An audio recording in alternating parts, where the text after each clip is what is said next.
was the high society murder that stunned the world. Johnny Versace was murdered in broad daylight this morning. Welcome to Watch Mojo, and today we're looking at 20 of the most notorious and infamous crimes of the 90s. And the lead story is the FBI is investigating Tanya Harding's husband in the attack on Nancy Kerrigan. Oh my God. For this list, we're looking at the most publicized and high-profile crimes from 1990 to 1999. What infamous crimes do you most remember from the 90s? Tell us in the comments. Kidnapping of JC Dugard. In the summer of 1991, the young JC Dugard disappeared in Myers, California on her way to the school bus stop. She reaches the road. A gray car pulls up. A stranger rolls down the window. And his hand shoots out, and I just feel numb. Witnesses, including Dugard's stepfather Carl Probin, saw a man and woman force her into a gray vehicle, and the perpetrators were later identified as Philip Garrido and his wife Nancy. For 18 years, Dugard was held in a shack behind their home in Antioch, where she gave birth to 2 girls. The story was featured on America's Most Wanted within days of the abduction.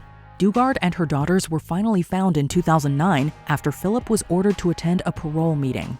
It wasn't until 2 suspicious campus police officers uncovered the truth that JC was reunited with her mother after 18 torturous years. They're like, you can see your mom, and I'm like, I can see my mom? In 2011, he received a 431-year to life prison sentence, while Nancy was sentenced to 36 to life. The Murder of Phil Hartman. Actor-comedian Phil Hartman was a cast member of Saturday Night Live from 1986 to 1994, earning an Emmy in 1989 for writing. Fine, but please, don't tell Mrs. Clinton. Jim, let me tell you something. There's going to be a whole bunch of things we don't tell Mrs. Clinton. Fast food is the least of our worries, okay, buddy? Hartman married his 3rd wife, Bryn Omdahl, in 1987, and the couple had 2 children together. Omdahl struggled with multiple substance use disorders for years, which put a strain on their marriage.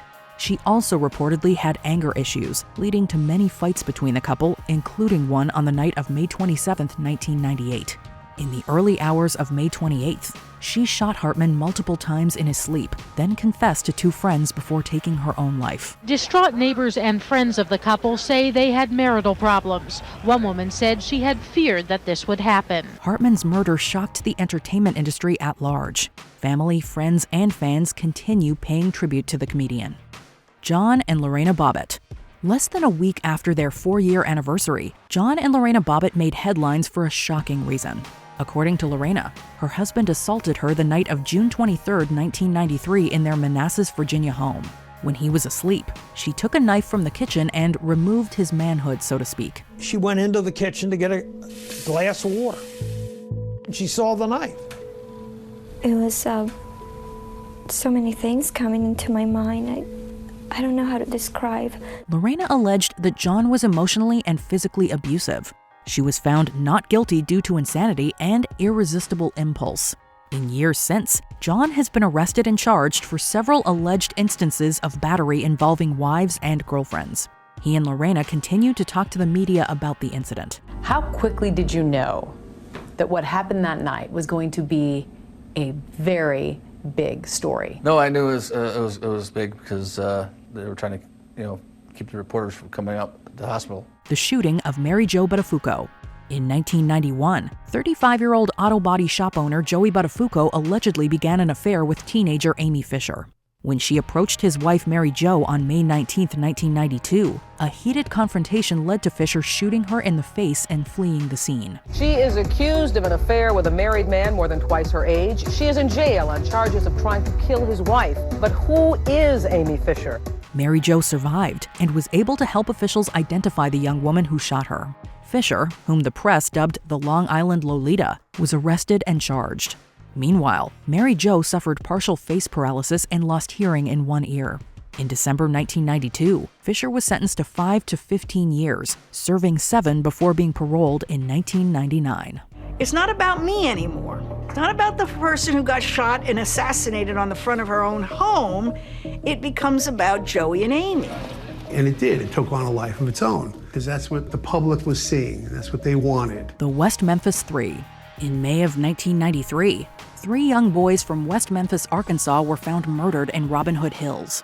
Due to the shocking nature, officials speculated there was evidence of an occult ritual. 18-year-old Damien Eccles, known for his interest in Wicca, was later arrested along with his friend Jason Baldwin and acquaintance Jesse Misskelley Jr. Despite a lack of evidence, Baldwin and Misskelley got life sentences, while Eccles was sentenced to death. They argue that the boys' predilections, along with the strange and brutal nature of the crime scene, are proof that the murders were committed as a satanic ritual. Joe Berlinger and Bruce Sinofsky directed 3 HBO documentaries beginning with trial coverage. The case gained attention when Metallica allowed their music to be used in the first film, and high-profile celebrities like Johnny Depp publicly supported the boys' innocence. In 2011, the West Memphis Three were released after agreeing to an Alford plea. Today, the West Memphis Three walked free. It's been an absolute living hell. The attack on Nancy Kerrigan. On January 6, 1994, figure skater Nancy Kerrigan was practicing for the United States Figure Skating Championships in Detroit, Michigan, when she was suddenly struck in her right leg with a baton. Kerrigan was clubbed on the right knee with a baton by an unidentified man. Why? The whack heard round the world as it came to be known. Rival skater Tanya Harding and her ex-husband Jeff Gillooly were suspected of orchestrating the attack to eliminate Harding's competition. The attacker was later identified as Shane Stant, an associate of Sean Eckert, who acted as Harding's bodyguard and Gillooly's friend. Stant and his getaway driver Derek Smith accepted plea deals and were both convicted of conspiracy, while Eckert and Gillooly pled guilty to racketeering. Just 3 weeks after the attack, her ex-husband, Jeff Gillooly, pleads guilty, but accuses Tanya of being the mastermind. Tanya categorically denies those allegations. I haven't done anything wrong. Harding was banned from the USFSA and didn't skate professionally again. In 2017, interest in the infamous attack was renewed with the release of the film I, Tonya. The murder of Matthew Shepard. In October of 1998, 21-year-old University of Wyoming student Matthew Shepard was robbed and brutally attacked by 2 men, Aaron McKinney and Russell Henderson, who left him for dead. Shepard succumbed to his severe head injuries 6 days later in the hospital. The tragedy would become one of the most notorious anti-gay hate crimes in American history. You need some preaching, my friend. Matt's funeral and the murder trials, which led to multiple life sentences, dominated the media. In December, Shepard's parents founded the Matthew Shepard Foundation. In 1999, Henderson received 2 life sentences after pleading guilty to murder and kidnapping charges and testifying against McKinney, who got the same sentences. While McKinney and Henderson maintained that they didn't target Shepard because he was gay, the case sparked discussions surrounding hate crimes against the LGBTQ+ community. I just saw this very bright, intellectual, worldly young person. It's one of the mysteries that keeps you going. I can't ever really know what he might have been able to accomplish, but I have a pretty good idea of what we can accomplish in his name if we keep doing it. And so we do. In October 2009, then-President Barack Obama signed the Matthew Shepard and James Byrd Jr. Hate Crimes Prevention Act into law. The assassination of Johnny Versace. After Giovanni Johnny Versace opened his first boutique in 1978, the Italian fashion designer quickly made a name for himself in the industry. I have a beautiful house, I have a beautiful life, but that is the media. What I desire is more. His life was cut short at 50 years old when Andrew Cunanan shot him in front of his Miami Beach home on July 15, 1997. 8 days later, Cunanan took his own life. The cross-country spree killer had previously killed 4 other men before Versace, including his friend Jeffrey Trail in Minneapolis and well-known real estate developer Lee Miglin in Chicago. Andrew Cunanan makes the top 10 FBI list. You had people in all parts of the country wondering whether Andrew Cunanan was going to show up at their house. Authorities admit that by now, Cunanan could be anywhere. While his exact motivations are ultimately unknown, experts speculate Cunanan was jealous of Versace's fame and fortune. In 2018, the second season of American Crime Story revisited the crime and the aftermath. The death of James Bulger.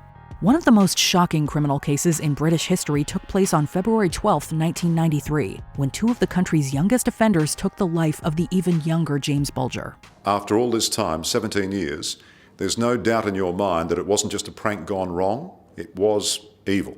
Yes, there's no doubt in my mind at all. It was complete evil intent. The now widely viewed CCTV footage shows Robert Thompson and John Venables leading Bulger out of the New Strand shopping center. Days after the boys' unspeakable acts, Bulger's body was found in Walton, Liverpool. Professionals determined Thompson and Venables knew right from wrong despite their young ages. In November that year, they were found guilty of first-degree murder and kidnapping. In 2001, both were released from youth detention centers at the age of 18 and given new identities. They got no punishment whatsoever. They got rewarded for murdering James. That's why I've never let it go, and I won't let it go. You think they were rewarded? Of course it was a reward, because they never spent no time in a prison. Venables returned to prison on several occasions for possession of explicit material involving minors. The Rodney King Beating.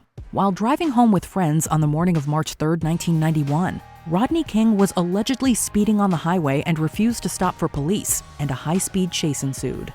They were eventually pulled over by 5 officers from the Los Angeles Police Department.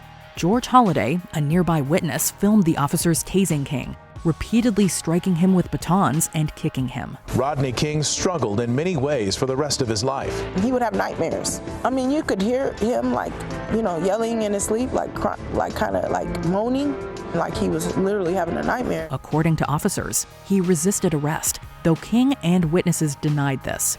The footage was sent to a local news station and ignited widespread criticism of the LAPD and law enforcement's excessive force. After the 4 officers avoided conviction in 1992, public outrage in the African-American community led to the 6-day Los Angeles riots. Well, my reaction is shock first and then disappointment. Obviously, we feel the evidence warranted a conviction on the defendants, and the jury disagreed with us, and we must abide by their decision. The death of JonBenet Ramsey. On December 26, 1996, the young JonBenet Ramsey went missing from her home in Boulder, Colorado. Her parents, John and Patsy, allegedly found a ransom note demanding a suspiciously specific amount of money. The note demands $118,000 and threatens the immediate execution of their daughter. Just hours after she was reported missing, John found his daughter's lifeless body in the basement. Her death was ruled a homicide. And lo and behold, when John Ramsey finds the body, you now have John Ramsey at the crime scene. Documentaries and TV programs still revisit the case, analyzing the evidence, going over statements, and uncovering secrets surrounding the family members. The persisting mystery of her death will seemingly always captivate the nation. Despite many ongoing theories and suspects, the case remains unsolved to this day. I believe there is some evidence to suggest strongly that he may have come in through a basement window. The Centennial Olympic Park tragedy. In 1996, Atlanta, Georgia hosted the Summer Olympics. Security guard Richard Jewell discovered what appeared to be a pipe bomb under a bench in the park. He immediately called the police and helped lead people to safety before the blast. The bombing resulted in 1 death and 100 injuries. He was hailed a hero. And I just hope that we catch the people that did it. Jewell was labeled a hero, but then quickly became the FBI's main suspect. For almost 3 months, the FBI investigation and the media attention ruined his life. Some of the coverage, while acknowledging that Jewell was only under investigation, still cast him in the worst possible light. His name was eventually cleared, but the real bomber, Eric Rudolph, wasn't caught until 2013. Jewell was the subject of a Clint Eastwood film, as well as Season 2 of Discovery Channel's anthology series, Manhunt. Until the day I die, there will be people who believe that I'm a murderer. The murders of Tupac and Biggie Smalls. In the late 90s, 2 of hip-hop's most influential artists were killed within 6 months of each other. Backseat of the Cadillac, unrolled the window, arm came out, opened fire, and just went rat-a-tat-tat. There were 13 shots fired. On September 7th, 1996, Tupac Shakur was gunned down, dying 6 days later. Then, on March 9th, 1997, Biggie Smalls, also known as the Notorious B.I.G., a suspect in Tupac's murder, was shot and killed. 911 emergency, what are you reporting? We're on Fairfax and Wilshire. We're man shot in our car right now. The two started off as friends, but quickly became enemies in the East Coast-West Coast War. Suspects range from former Death Row Records CEO Suge Knight to corrupt officers in the LAPD. New theories still arise today from lifelong fans hoping to solve the murders of 2 young rappers at the height of their careers. You don't know who's with who, how it's going to go down. The World Trade Center bombing. 8 years before the September 11th attacks, the World Trade Center was hit with a bomb. On the afternoon of February 26, 1993, a bomb went off inside a rental van, killing 6 people and injuring over 1,000. The van was located in the underground parking garage. At 12:18 p.m., World Trade Center Tower number 1 became a tower of smoke. Shockingly, one of the men who planted the bomb actually went to the rental agency to get his security deposit back. Not so shockingly, he was brought in by the FBI. Mohammed Salama and his 3 accomplices were arrested and later convicted. Yesterday, federal agents raided Salama's apartment, where they found the evidence that led to his arrest. The granite memorial fountain built to honor the victims was destroyed in 2001, but the names of the victims are included in the North Pool of the 9/11 memorial. 93 bombing was the powder keg. It was the start of America being vulnerable. The murder of Selena Quintanilla Perez. Selena Quintanilla Perez was just 23 years old when she was killed by her fan club president and friend Yolanda Saldívar on March 31st, 1995. Selena has been shot dead at a Corpus Christi motel. Yolanda was caught embezzling the singer's money, and Selena confronted her at a motel to collect tax papers.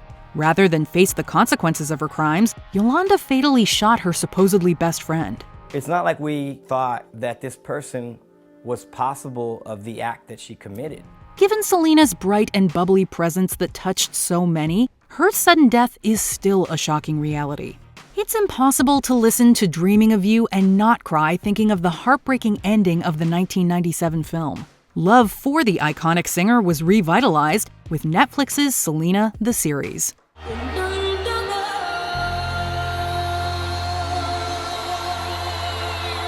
The crimes of Jeffrey Dahmer.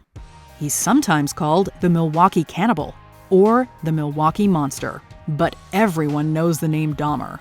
From 1978 to 1991, he killed 17 young men, doing unspeakable things to their remains. Jeffrey Dahmer was responsible for killing more than a dozen people. The killer was finally caught on July 22, 1991, after an intended victim escaped and flagged down police. A lot of media attention has focused on his upbringing, attempting to explain why anyone would commit such horrific crimes. Milwaukee newspaper is reporting the man has confessed to killing at least 11 people. What makes him enduringly fascinating is just how normal he looked. Ryan Murphy's Netflix original series starring Evan Peters is based on Dahmer's life, but told through the eyes of his victims. The Waco Siege. Beginning February 28, 1993, the FBI led a siege against David Koresh, leader of the Branch Davidians, and his cult followers. Suspecting that the group was stockpiling illegal weapons, ATF agents had arrived at Mount Carmel Center outside Waco, Texas, to serve a warrant. Instead, a deadly gunfight ensued, resulting in the deaths of 4 agents and 6 Branch Davidians. Even when the agents all left, we felt that they would be back that night and kill us. The siege continued for 51 days, finally ending April 19th, when the FBI flooded the building with tear gas, attempting to force everyone out. This is not an assault. We are not entering the building. A fire consumed the building, and by the end, 76 Branch Davidians were dead. Official reports alleged that cult members lit the fires, while surviving cult members blamed the FBI. Huge numbers of Americans watched this play out on their television sets, and the ending was incredibly horrifying. The Oklahoma City attack. 2 years to the day after the Waco siege, a bomb went off under the Alfred P. Murrah Federal Building in Oklahoma City. A massive car bomb exploded outside of a large federal building in downtown Oklahoma City, shattering that building. The bombing killed at least 168 people, including 19 children, wounding over 680 others. The 9-story building contained offices of 14 federal agencies. Timothy McVeigh and Terry Nichols, 2 soldiers turned anti-government extremists, targeted this location because it housed the DEA and ATF, 2 of the 3 agencies they sought to attack. McVeigh was sentenced to death for this act of domestic terrorism, one of the worst in U.S. history. It was an act of cowardice, and it was evil. The Columbine High School Massacre. When you say Columbine, everyone knows what you're referring to. Columbine High School in Littleton, Colorado became front-page news on April 20th, 1999, after 2 heavily armed students killed 13 and wounded over 20 others before taking their own lives. Just Sheriff's Office, do you have an emergency? Yes, I am teacher at Columbine High School. There is a student here with a gun. This wasn't the first school shooting in the U.S. There had been a string of others around the country, but at the time, it was the deadliest in U.S. history. This infamous attack forever changed how security and safety protocols are handled in schools. Victims of the shooting suffer lasting trauma, some continuing to speak about their experience in the hopes of preventing more tragedies. It's good that school shootings are still shocking because it shows that they're really rare. Before we continue, be sure to subscribe to our channel and ring the bell to get notified about our latest videos. You have the option to be notified for occasional videos or all of them. If you're on your phone, make sure you go into your settings and switch on notifications. The murders of Nicole Brown Simpson and Ronald Goldman. On June 13, 1994, the bodies of Nicole Brown Simpson and Ronald Goldman were found in front of her Brentwood home, having been stabbed to death the night before. She was absolutely terrified for her life. Nicole's ex-husband, former football star O.J. Simpson, became the #1 suspect. The trial, dubbed the Trial of the Century, began 7 months after the murders on January 24, 1995, and would last 134 days, with the shocking verdict being announced on October 3rd. We, the jury, in the above entitled action, find the defendant Orenthal James Simpson not guilty of the crime of murder in violation of Penal Code Section 187. In the media, it's often forgotten that it isn't all about Simpson. The families of Nicole Brown and Ron Goldman lost their loved ones. The infamous Bronco chase, trying on the gloves, the theatrics in and out of court, all distract from the reality of the case. 2 people were brutally killed. A mostly white jury found Simpson liable, ordering him to pay $33.5 million to the families of the murder victims in 1997.